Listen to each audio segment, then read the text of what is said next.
Hey kids, Richard Nixon here. Remember you elected me in 1968 when I ran against that hippie, Hubert Humphrey, right here. You can see here, Hubert Humphrey, states in red, and I have control of all the states in blue. And you've got that man right there, Governor George Wallace, running as a segregationist down there in the deep South, where all those racists will vote for him in segregation.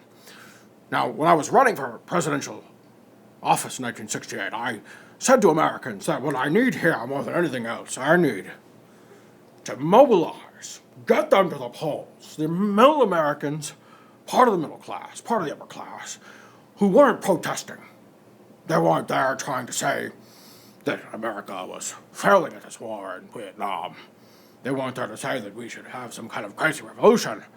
I call them what you see right here underneath my head, the silent majority. I say that there is in America a good number of people who want things to simply calm down. Enough with the assassinations of King and Robert Kennedy and others. Enough with My Lai and Tet Offensive. Enough with the Pentagon Papers and everything else. Enough. Enough is enough.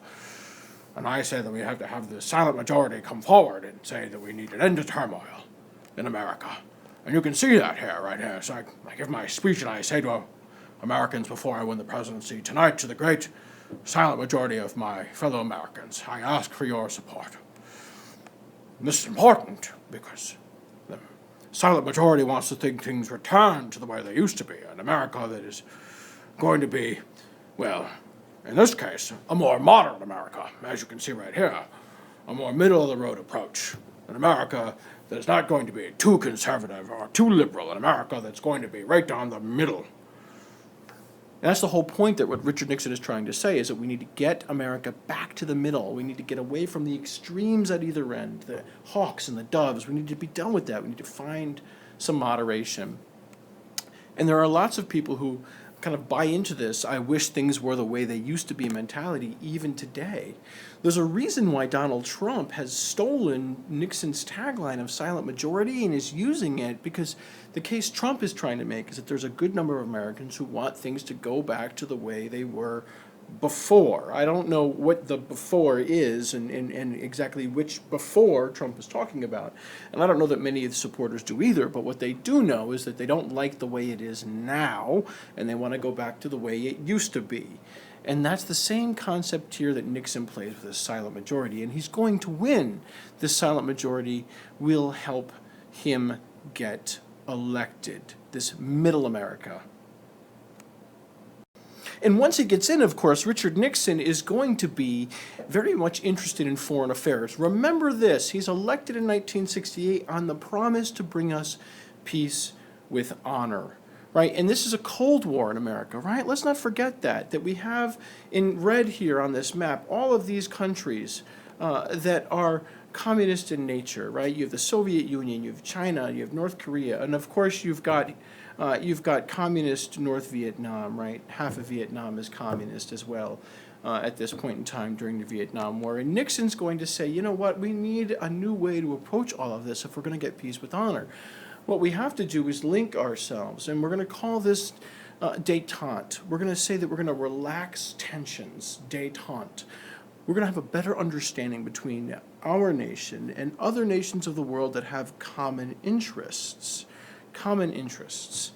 Now, for example, nations of the world that he's going to say have common interests are America and China and America and the Soviet Union. And he's going to say that those common interests are going to be trade, that we should have a stable world, a world where there isn't a risk of a mistake, of war, of nuclear war.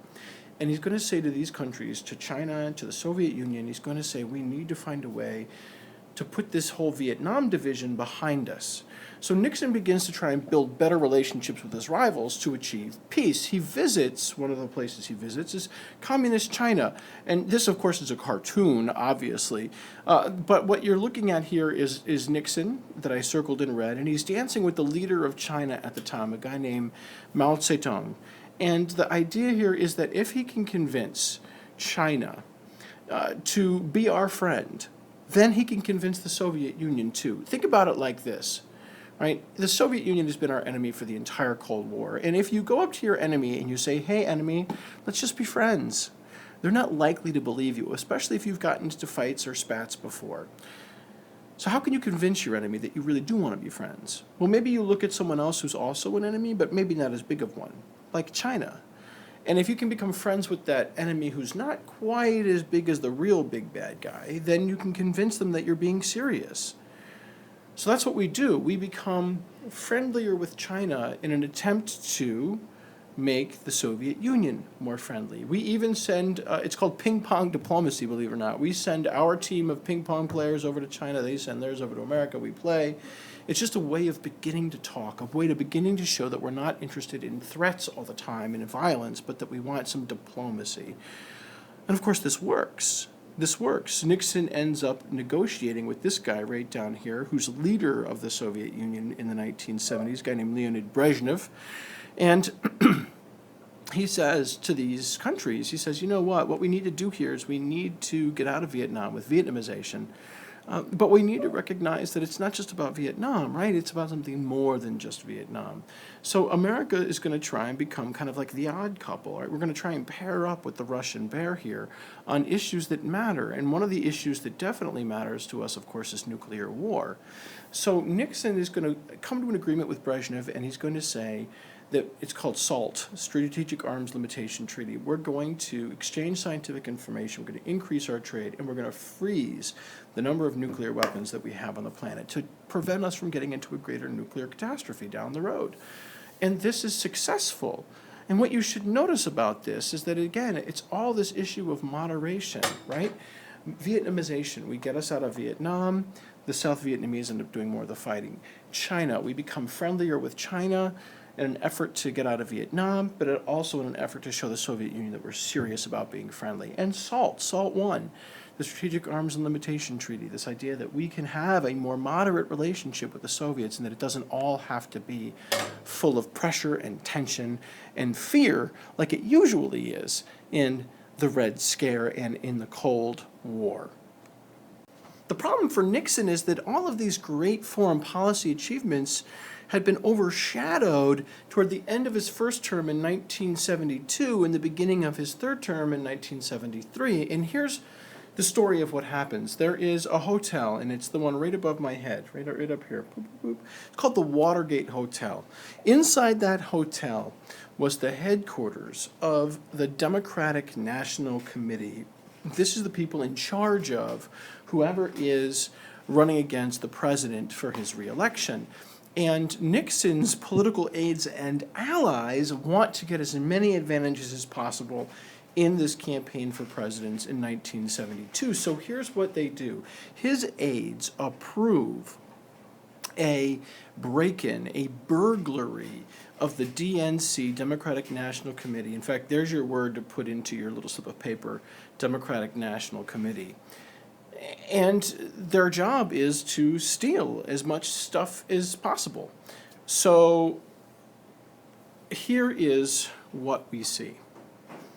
We see 5 people break in and get caught.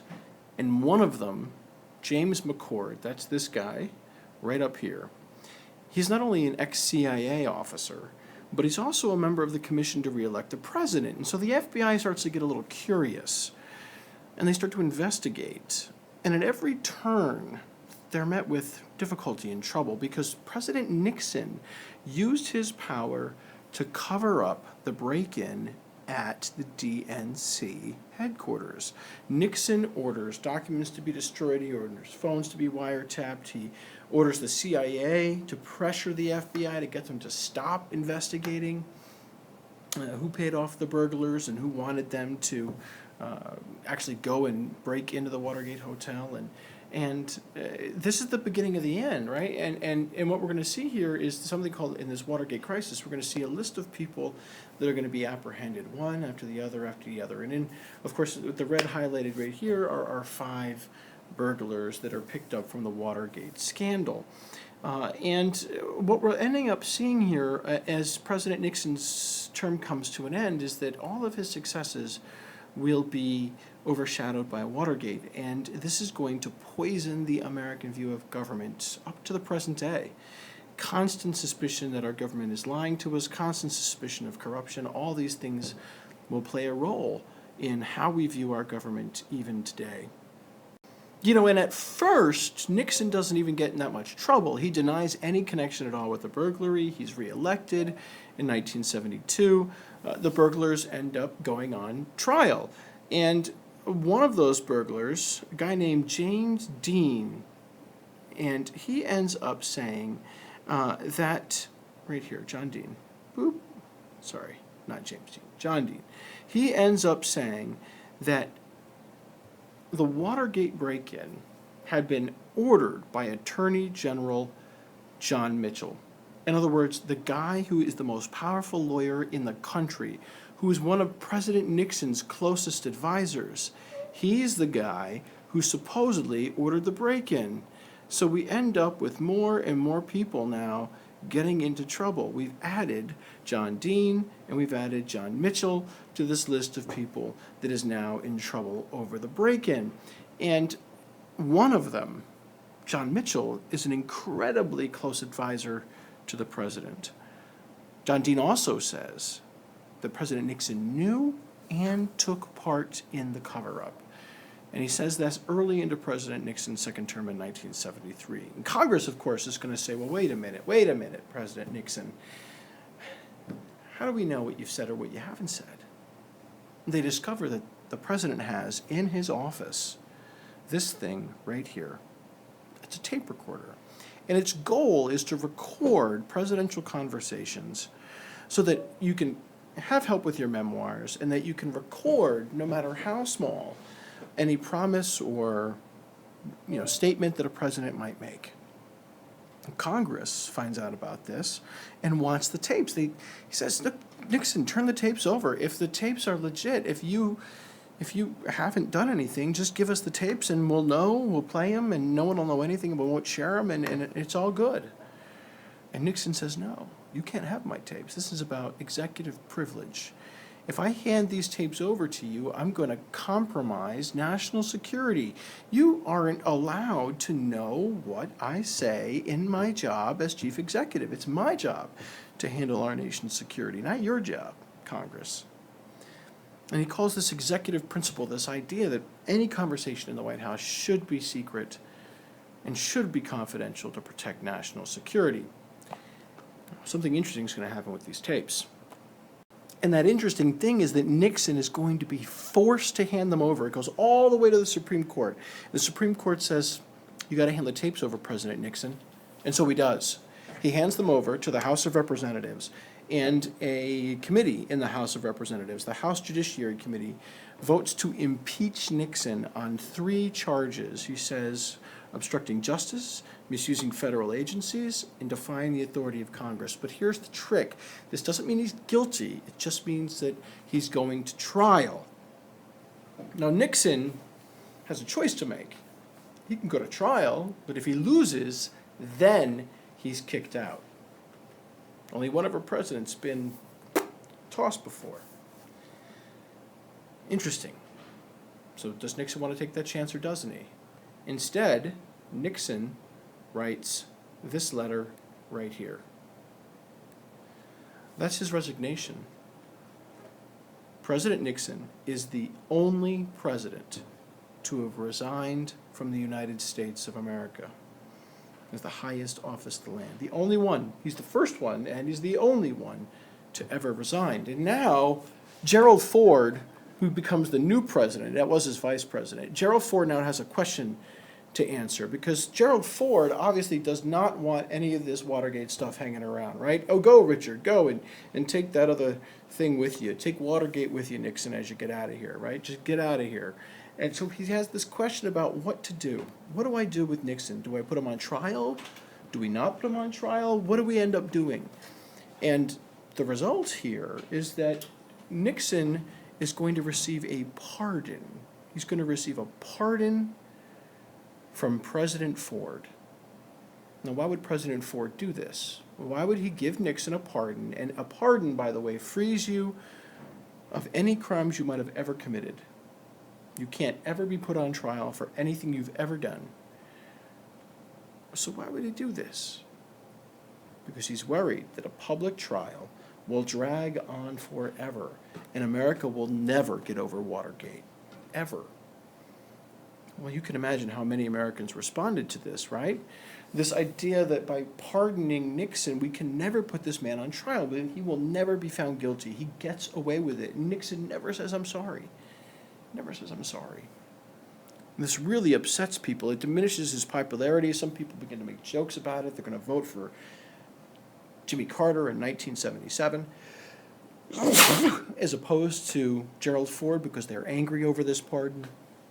And really, you go back and you look at that Watergate list, everyone's apprehended except this guy right here. He's never arrested, never put on trial, never convicted. And America has a wound still. Sometimes it's a big problem, sometimes it's a little problem, but we have a very serious distrust now of kind of the world around us. So that's a good start, and we'll continue to take a look at this as we go forward.